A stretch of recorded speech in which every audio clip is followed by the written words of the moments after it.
Hey, what's up guys? Brian Savage here with you. The last video I'm going to do on this one, it's all done. On Dan's Lotus.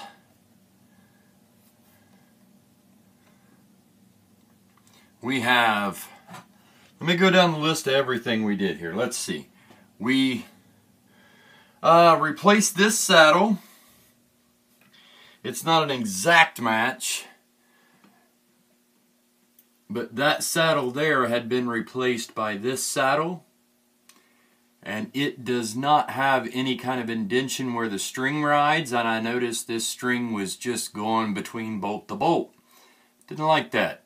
Didn't want to file a dent in this, so I just took out another saddle that already had a dent. It matches up a little better anyway. It just doesn't have the little step on it, but it is a, well, I guess high mass like these. It's not just a flat stamped piece like this one here is. I'm sorry. And like I said, they don't have any dent where the string rides between them two, so I replaced that. I flattened the pick guard. If you've seen in the other videos, it had two big dips. Right where the pickups were, it dipped way down, and right where it met the bridge, it had a huge hump up. And so I put that sucker in the oven just for a short period of time, like 2 minutes, and I put it on broiler and put this all the way down at the bottom and just heated it up a little bit to where it was a little bit pliable. I laid it in the floor, stacked a bunch of books on top of it, flattened that back out. Big thing, we replaced the pickups with the stock Chinese, I shouldn't say Chinese, but the stock ceramic magnet on steel lug pickups with the crappy wire compound. See the video before this one and you'll see what I'm talking about. And I replaced those with the fender lace. Now the fender lace had some white pickup covers.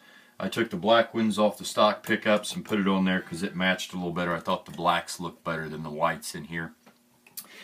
Dan agreed as well, and it's his guitar. Let's see, I reset the neck. The neck had some shims in it down here underneath, inside here. It had some shims underneath down in here. And, you know, sometimes they need to be shimmed to get the proper neck angle. This neck, it's really hard to tell because it's such a slight bit, but it should be slightly angled to the body like this.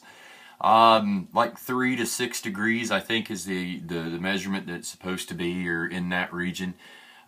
This thing was probably about 12 degrees. Whenever you held it like this, you could tell that it was really, really tilted out. So I went in there and cleaned the neck pocket up a little bit with, and took the shims out, which were just paper. Cardboard, real thin strips of cardboard someone had stuck in there, which I'm not a big fan of that anyway. But anyway, took those shims out and reset the neck, set the neck relief, the curvature of the neck. It actually had a back bow in it. It was bowed like this, and you don't want your neck to be bowed like that. You don't want your neck to be flat. You want it to have a slight curvature to it, neck relief. And set that, and you do that by adjusting your truss rod, which was underneath here. And little tip for you guys, if your guitar plays good and then your guitar starts buzzing, do not touch these. Leave this alone. Set your neck relief. If you don't know it, have somebody else set it up for you, because I'm telling you, if you go and you jack with this and you bring it to someone, a tech to fix, it's going to cost you more had you just left it alone. So if you're getting buzzing, don't start messing with the saddles. Do the neck relief. That's probably what it is. That's my tip for you today. Save you a dime or two, maybe, hopefully down the road.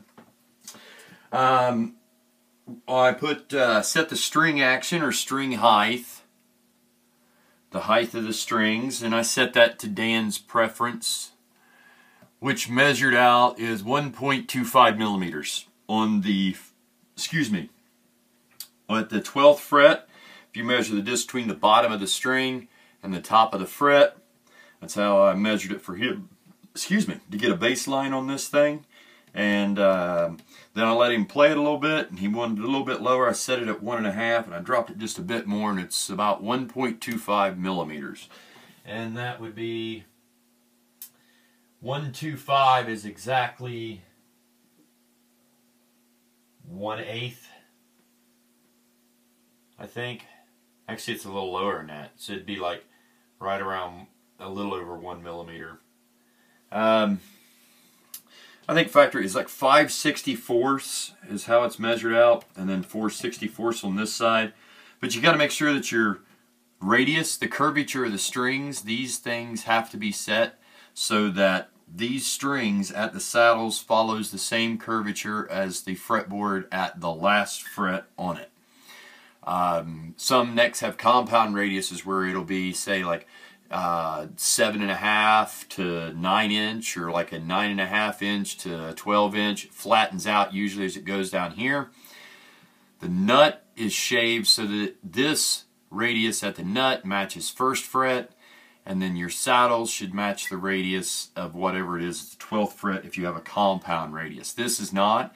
This is a 12.5, around a 12.5, 12-inch radius on this guitar, and that's what we got this set at. And that's the same all the way across. Let's see, what else did we do? Oh, we cleaned the frets and the fretboard and polished the frets a little bit. They're kind of flat, but really didn't want to go into the whole thing of going through and recrowning them and flat, you know, leveling and recrowning. There's really not that much. They're pretty flat and not a whole lot left, and it could have probably used a recrown, but again, this is backup guitar, and he didn't want to spend a whole lot in time on it. Also, I cleaned the whole thing inside and out, and inside this, inside the cavity, it's a swimming pool cavity, and inside all the cavity and inside here is all the buildup from whenever they polished this body. They put a lot of rubbing compound on it, stick it against big wheels, and all this stuff goes flying off of it. Well, a lot of that ends up inside the cavity, and it's wet. It's kind of dried, or kind of stuck all together. Well, over time, as that stuff dries out, it turns powdery, and that can get inside your electronics and your controls and your switches and things like that. So I went ahead and cleaned that out while I was in there, and then of course just cleaned the guitar all the way around. I also, the back of the neck had a lot of just in the finish, a lot of nicks in the finish itself. So I wet sanded it with some 400 grit and then put a little bit of a fine steel wool to rub it, and took a lot of those little bumps and nicks things out of it. That's a personal thing for me. I hate feeling those things. I like it smooth. And that's it, man. This thing is ready to rock and roll. If you have any questions on this guitar, I really probably won't be able to answer them because I don't know a whole lot about it. But not a bad playing guitar, and for no more than what's in it now, it looks great, plays great. With those Fender Lace pickups, this thing sounds awesome. I didn't do a sound demo with the old pickups, so I'm not going to bother doing a sound demo with the new pickups so you can compare them. But trust me, this is a great sounding guitar now. Plays great, sounds great, it is great. Share the music, share the love. Peace out.